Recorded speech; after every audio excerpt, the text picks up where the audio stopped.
8 لاکھ مسلمانوں کی لڑکیاں مرتد ہو کر ہندوؤں کے ساتھ جا چکی ہیں۔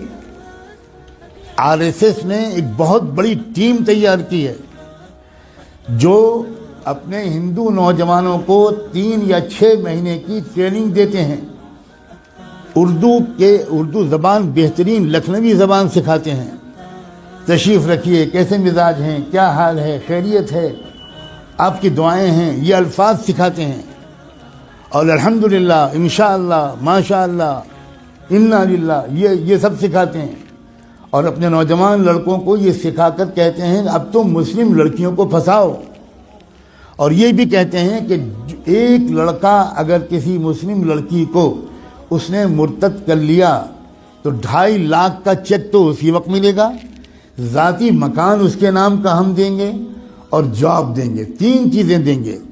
بے روزگاری کے اس دور میں جس میں کہ کوئی جاب مل ہی نہیں رہا ہمارے نوجوانوں کو، وہ نوجوان، وہی غیر مسلم نوجوان سوچتے ہیں کہ بھئی دونوں ہاتھ میں لڈو ہیں، ہم تو ایک لڑکی کو اپنا بھی لیں گے، اس کو ادھرم بھی بنا دیں گے، اور پھر 2.5 لاکھ کا چیک بھی ملے گا، ذاتی مکان بھی ملے گا، اور اس کے بعد جاب بھی ملے گا۔ کتنا سستا سودا ہے۔ کسی ہندو لڑکی کے ساتھ اگر شادی کرنا ہو تو مصیبت ہے، وہ تلک اور وہ جہیز اور وہ رسمیں اور وہ مسائل، اتنی مصیبت ہے۔ یہاں تو ہم کو مفت میں لڑکی مل رہی ہے، بلکہ لڑکی کے بدلے پتہ نہیں کیا کیا مل رہا ہے۔ اس مہم پر لگ گئے ہیں کروڑوں نوجوان، لیکن ہم سو رہے ہیں۔ اللہ جانے کون سا کوڑا ہمیں چاہیے اللہ کا، کون سا درہ چاہیے، کون سا تماچا چاہیے، کون سا عذاب چاہیے ہمارے جاگنے کے لیے۔ میں نے آیت پڑھی تھی، یہ جو اس وقت کا مسئلہ گناہوں کا نہیں ہے، اس وقت کا اصل مسئلہ ارتداد کا ہے۔ ہمارا ایمان چھیننے کے لیے بلینز آف ڈالرز کے فنڈ ایلوکیٹ کیے گئے ہیں۔ ان پیسوں کا صرف ایک استعمال ہے، مسلمانوں کی جان اور مال لوٹنا۔ یہ بہت چھوٹا کام ہے۔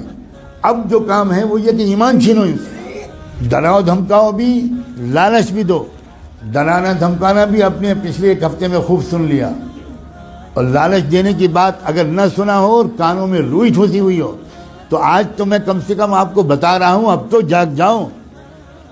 اپنے بچوں اور بچیوں کو کہاں پڑھوانا ہے اور کہاں نہیں پڑھوانا ابھی بھی سمجھ میں نہیں آئے گا۔ اکبر الہ آبادی جو الہ آباد ہائی کورٹ کے جج تھے، انہوں نے شعر کہا تھا، وہ کوئی مولانا نہیں تھے، وہ کوئی حاجی صاحب اور حافظ قرآن نہیں تھے، انگریزوں کے زمانے میں ہائی کورٹ کے جج تھے۔ انہوں نے یہ شعر کہا تھا، یوں قتل سے وہ بچوں کے بدنام نہ ہوتا، یوں قتل سے وہ بچوں کے بدنام نہ ہوتا، افسوس کہ فرعون کو کالج کی نہ سوچی۔ خالی وہ کالج بھیج دیتا، بس ختم، وہ تو قتل ہو ہی جاتے۔ اپنے ادارے قائم کرنا، اپنے اداروں میں اپنے بچوں اور بچیوں کو پڑھوانا اسلامی تہذیب کے ساتھ۔ میں بالکل نہیں کہتا کہ آپ نہ پڑھوائیں، لیکن میں یہ ضرور کہتا ہوں کہ اس طرح پڑھوانا کہ ان کی عزت بھی لوٹے، ان کا ایمان بھی چھینے، اس طرح پڑھوانے سے بڑھ کر کوئی پاگل پن دنیا میں نہیں۔ اس سے بہتر یہ ہے کہ میری بیٹی بالکل ان پڑھ رہے، جس کو لگتا ہو کہ یہ غلط جملہ ہے بھگتے گا انشاءاللہ۔ خدا جانے کب ہوش آئے گا، خدا جانے کب تک ہم جمعے کی نماز پڑھ کر اپنے کو اللہ کا ولی سمجھتے رہیں۔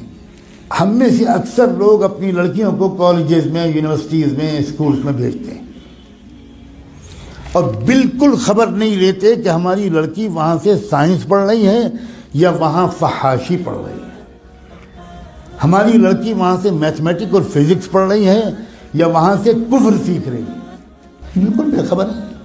جب کوئی کہتا ہے کہ بھائی اپنی لڑکیوں کو پردہ کراؤ، باحیا بناؤ، بے پردہ مت رکھو، یہ مولانا لوگ پتہ نہیں کیا پرانے زمانے کی باتیں کرتے ہیں۔ کیا پرانے زمانے کی باتیں؟ زمانہ بدل گیا، زمانہ بدل گیا، رسول اللہ بدل گئے، اللہ بدل گیا، قرآن بدل گیا، اسلام بدل گیا، کیا بدل گیا؟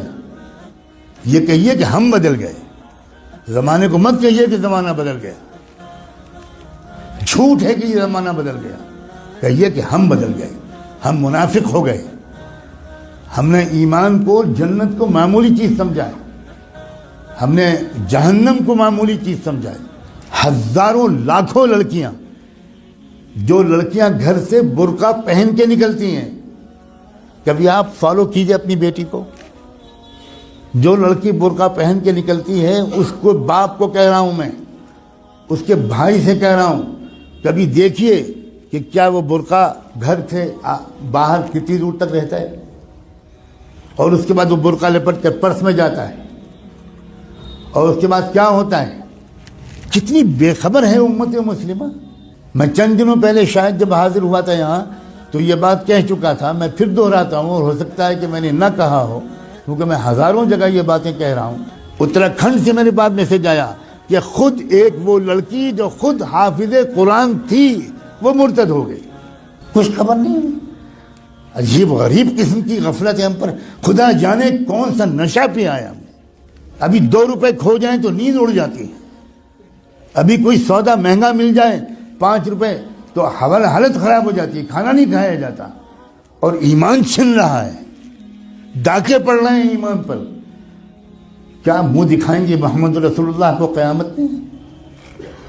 کیا ہوگا جس دن کی میزان لگے گی، اعمال تولے جائیں گے، جس دن حقیقت باہر آئے گی، اس وقت کیا ہوگا؟ پکڑو اس کو، جکڑ لو اس کو، زنجیروں میں جکڑ کر جہنم میں پھینک دو اس کو. اپنے اوپر ظلم کرنے والوں کو اللہ تعالیٰ کبھی ہدایت نہیں دیتا. اللہ تعالیٰ ہمیں ہوش کے ناخن لینے کی توفیق دے. اس ارتداد کا راستہ ہمارے اسکولوں اور کالجوں اور یونیورسٹیوں سے کھلا ہے. یا آپ کو چاہے جتنی بری لگے بات، میں وہ مولوی نہیں ہوں جو اپنے گاؤں سے نہیں نکلا. میں نے آکسفورڈ میں تقریریں کی، کیمبرج میں تقریریں کی. میں نے اسٹینفورڈ یونیورسٹی جو امریکہ کا سب سے بڑا یونیورسٹی ہے، اس میں 7 لیکچرز میرے ہوئے. میں نے اقوام متحدہ میں خطاب کیا ہے. میں اس طرح کا مولوی نہیں ہوں جس طرح کا آپ سمجھتے ہیں. اور میں قسم کھا کے کہتا ہوں، اگر آپ نے اپنے بچیوں کی اور بچوں کی تعلیم اور تربیت صحیح اداروں میں نہ کی، اور ان کے ایمان کی فکر نہ کی، اور ان کی نگرانی نہ کی، تو آپ کے گھروں میں خدا جانے کیا کیا ہونے والا ہے. میں نے آج اپنی ذمہ داری اس مسجد کے اعتبار سے بالکل ادا کر دی. اب میں آپ سب کو، آپ کی نسلوں کو اللہ کے حوالے کرتا ہوں.